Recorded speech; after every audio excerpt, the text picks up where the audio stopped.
a project that was in the Mini Maker bag for the week of March 23rd to 27th. You should have this in your bag. This is a picture of what we're doing. You'll have 2 bear pieces. This is pinned, has the white parts pinned. You'll have thread. You should have a needle from last week and some stuffing. So first you want to thread your needle with the smaller black thread. The first thing that I want to show you guys is how to knot the end of your thread.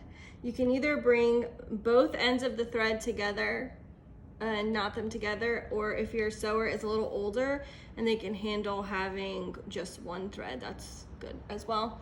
What you're going to do is you're going to make a loop, and then you're going to have the tail go through the loop once and then twice and then pull.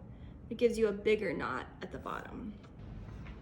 And you're going to do the nose, which is marked on your white piece, and the eyes.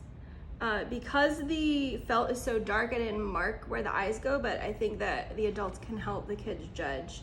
So we're gonna fill in the nose with straight stitches going horizontally, and then do 1 stitch for this part under the nose.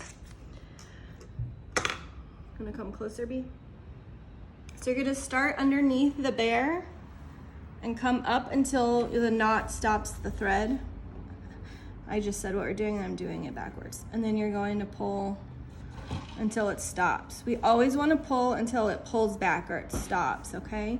Now we're going to come to the top of the nose. My markings are light, but yours are marked with a pen that erases if you put a little heat on it from an iron. Not high heat though. So now you're just going to go fill in this rounded triangle with horizontal straight stitches.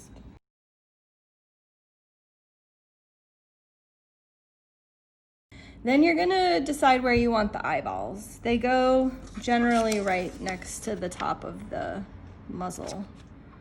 And you're just gonna do 2 little straight stitches right next to each other. Now, if you have another color thread that you want to use so it shows up better, if you were one of the dark bears like this one, there's lighter gray as well that I gave out, then you can change it to blue or brown or whatever, pink, I don't know, whatever color you want. Okay, so here's how we tie it off. We're done with the small black thread, okay? Now we're done. You're gonna go under one of the stitches you just made, and then you have a loop, and you're gonna pull the needle through the loop and do that 2 or 3 times, and then you can trim the thread. And then you're going to use a running stitch. You're gonna come up from the bottom, and we're just going to go, I'm gonna start at the top. We're gonna go around the edge of the light pieces. So you don't want to make your stitches too big, but if you can get closer, Brady, we can see about how big the stitches are. Okay? Okay. All right, so you're gonna continue this around the belly and the muzzle, and then you'll tie it off like I showed you. So I finished stitching around the belly and the muzzle, and now we're gonna line up the parts of the bear. If it doesn't line up and you're like, oh, what happened? Flip the bottom piece because I cut both of them at the same time, so they should line up. And then you're gonna take your 2 pins and you go down through all the layers and come back up. And you can take them out as you sew around. I'm gonna start right under the arm, and I'm gonna come up through both the layers. We're doing a whip stitch now. This is usually the kids' favorite stitch because it's fun to say.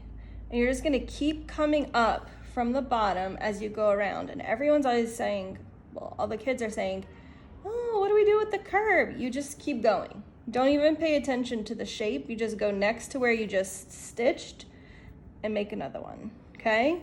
And it will automatically go around the animal. Now, little kids are probably gonna do bigger stitches than this, and that is fine. But at some point, a really big stitch is basically a hole in the bear. And when we start to stuff it, the fabric will pull apart. So you might want to encourage them to keep them maybe not this close, but we don't want to see stitches this big, okay? That's a really big stitch. And if they mess up, you just reverse it and then rethread your needle, okay? And a little tip is I like to squeeze or pinch the top of the thread and then slide the eye over the thread, and I almost always get it on the first try. All right, I wanted to mention why I'm using the tan thread. I actually gave out all of my black thread for this project. I also thought that maybe it would be easier for you to see what the stitch is supposed to look like. But you need to use whatever you want. If you like how this looks, you use it. But I supplied a lot of black thread so that you could go around the bear in black. But you know, every kid in class has their favorite color, and they tend to sew everything in that color, which I think is fun when it's colorful.